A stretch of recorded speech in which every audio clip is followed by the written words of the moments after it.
اعوذ باللہ من الشیطان الرجیم بسم اللہ الرحمن الرحیم رب اشرح لی صدری ویسر لی امری واحلل عقدۃ من لسانی یفقہوا قولی۔ السلام علیکم 7th کلاس اسٹوڈینٹس، کیسے ہیں آپ سب لوگ؟ امید کرتی ہوں کہ آپ سب لوگ خیریت سے ہوں گے اور بہت اچھے سے اسٹڈی کر رہے ہوں گے۔ اسٹوڈینٹس، جیسے کہ آپ لوگ جانتے ہیں کہ ہم لوگوں کا فرسٹ ٹرم ختم ہو چکا ہے۔ فرسٹ ٹرم میں ہم لوگوں نے 6 چیپٹرز پڑھے اور جو لاسٹ چیپٹر ہم نے پڑھا وہ غزوات نبی صلی اللہ علیہ وسلم کے حوالے سے تھا، ٹھیک ہے۔ اس میں ہم لوگوں نے غزوہ حنین کے حوالے سے دیکھا تھا، اور آج ہم غزوہ تبوک کے حوالے سے دیکھیں گے کہ غزوہ تبوک کب پیش آیا، اس میں کیا اہم واقعات پیش آئے اور کس کو فتح ہوئی، ٹھیک ہے۔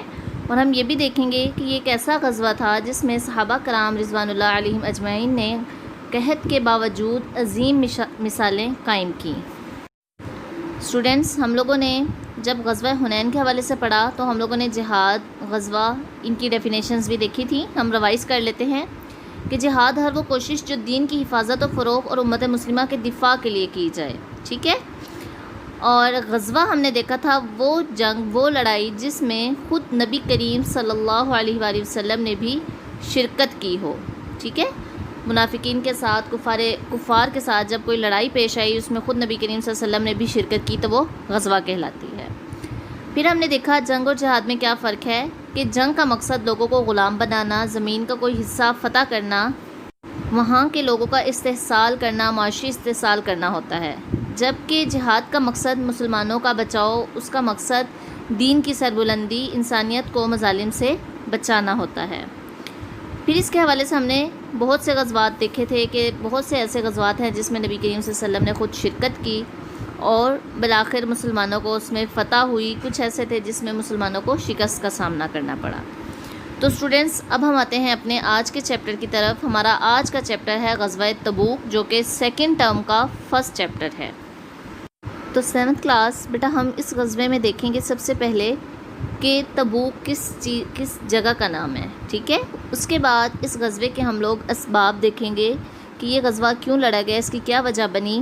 اس کے واقعات دیکھیں گے کہ کس طرح مسلمانوں اور کافروں کے درمیان لڑائی یا جو بھی ہوا، اور اس کے بعد ہم اس کے نتائج دیکھیں گے۔ تو سب سے پہلے بیٹا آ جاتے ہیں اس غزوے کے وجہ تسمیہ کی طرف۔ اب اس غزوے کا نام غزوہ تبوک کیوں رکھا گیا، اس کے حوالے سے مختلف روایات ہیں۔ ایک روایت کے مطابق یہ ایک قلعے کا نام ہے، اور بعض لوگ کہتے ہیں کہ یہ چشمے کا نام ہے، ٹھیک ہے۔ اور اس کے علاوہ اس غزوے کے اور بھی بہت سے نام ہیں، جیسے کہ جیش الاسرا اور غزوہ فازحہ۔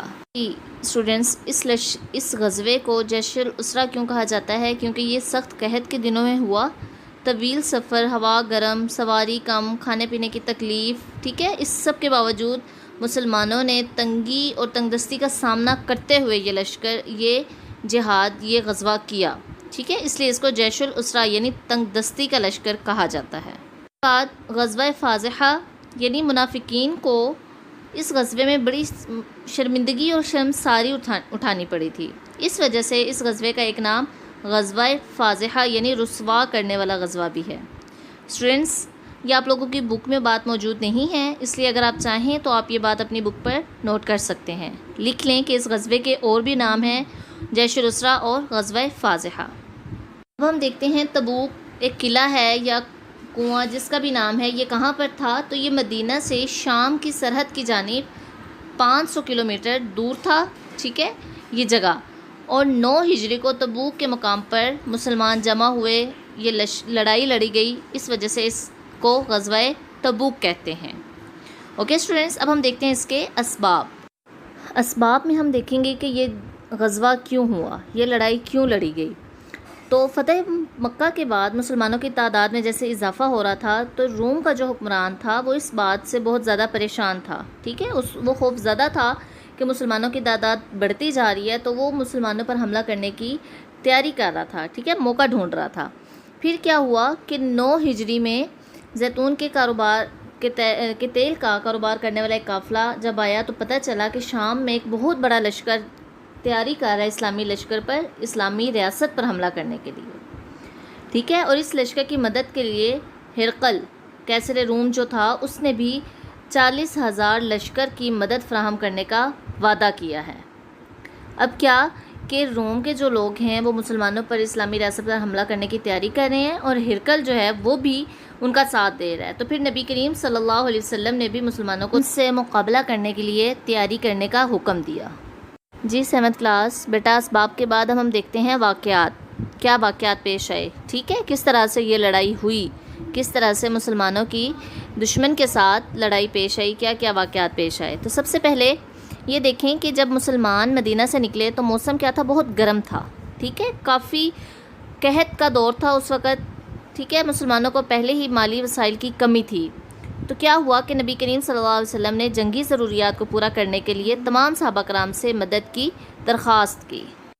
اب چونکہ نبی کریم صلی اللہ علیہ وسلم کو اس بات کی خبر ملی تھی کہ شاہ روم جو ہے وہ موقع کی تلاش میں ہے مسلمانوں پر حملہ کرنے کے لیے، اسلامی ریاست پر حملہ کرنے کی وہ تیاری کر رہا ہے، تو اس لیے نبی کریم صلی اللہ علیہ وسلم نے بھی اس بات کی تیاری شروع کر دی، اور آپ کے وسائل اتنے نہیں تھے، اس کے باوجود آپ نے مسلمانوں سے، صحابہ کرام سے درخواست کی کہ وہ اپنی اپنی حیثیت کے مطابق مال جمع کروائیں تاکہ ان کے خلاف لشکر تیار کیا جا سکے۔ اب کیا ہوا کہ حضرت ابو بکر صدیق رضی اللہ تعالیٰ عنہ نے کیا کیا، اپنے گھر کا تمام مال و متاع آپ صلی اللہ علیہ وسلم کی خدمت میں پیش کر دیا۔ اسی طرح حضرت عمر فاروق، انہوں نے اپنے گھر کا نصف مال آپ صلی اللہ علیہ وسلم کی خدمت میں پیش کر دیا۔ حضرت عثمان غنی جو کہ خلیفہ سوم ہیں، انہوں نے کیا کیا، 900 اونٹ، 100 گھوڑے اور 1000 دینار پیش کیے۔ اب دیکھیں کہ جب ایک ہی صحابی 900 اونٹ دے رہا ہے، 100 گھوڑے اور 1000 دینار پیش کر رہا ہے، ٹھیک ہے، جب ایک صحابی نے اتنا زیادہ مال پیش کیا، اسی طرح حضرت ابو بکر کے حوالے سے ہم نے دیکھا انہوں نے آدھا پورے گھر کا مال، اس کے بعد حضرت عمر نے آدھے گھر کا مال پیش کر دیا، اور پھر ایک اور صحابی حضرت عبد الرحمن بن عوف نے بھی 40,000 دینار پیش کیے۔ اس کے علاوہ جو دیگر صحابہ کرام تھے انہوں نے بھی جہاد میں مالی وسائل کی فراہمی کے لیے حسب توفیق چندہ دیا، ٹھیک ہے۔ تو جب سب لوگوں نے اس طرح مدد کی تو مسلمانوں کے پاس اچھا خاصا مال جمع ہو گیا، اور پھر مسلمان لشکر لے کر تیاریاں مکمل کر کے روانہ ہوئے۔ اب جب مسلمان تیاریاں مکمل کر کے روانہ ہوئے تبوک کی جانب، تو ان کی تعداد 30,000 تھی، ٹھیک ہے، یعنی نبی کریم صلی اللہ علیہ وسلم 30,000 کا لشکر لے کر تبوک کی طرف روانہ ہوئے، لیکن منافقین کی جماعت اس لشکر میں موجود نہیں تھی، ٹھیک ہے، وہ خود بھی اس لشکر سے باہر چلے گئے اور انہوں نے دوسروں کو بھی بہکانے کی کوشش کی، روکنے کی کوشش کی، اور ان سے کہا کہ اس گرمی میں مت نکلو۔ تو اللہ رب العزت نے رسول کریم صلی اللہ علیہ وسلم کی طرف وحی بھیجی کہ ان منافقوں سے کہہ دو کہ جہنم کی آگ اس سے زیادہ گرم ہے، ٹھیک ہے، یعنی جنگ میں نکلنے سے وہ لوگوں کو روک رہے ہیں، تو اگر وہ جنگ میں نہیں جائیں گے تو جہنم کی آگ جو ان کے لیے تیار کی جا رہی ہے وہ اس سے زیادہ گرم ہے۔ اس کے بعد کیا ہوا کہ نبی کریم صلی اللہ علیہ وآلہ وسلم نے حضرت علی رضی اللہ تعالیٰ عنہ کو مدینہ منورہ میں خاندان کی دیکھ بھال کے لیے چھوڑ دیا، ٹھیک ہے، کیونکہ سب لوگ اس غزوے میں شریک ہو رہے تھے، سب لوگ غزوے کے لیے جا رہے تھے تبوک کے مقام پر، جو کہ مدینہ سے 500 کلومیٹر دور شام کی جانب تھا، ٹھیک ہے، صحرائے شام کی سرحد کی جانب تھا۔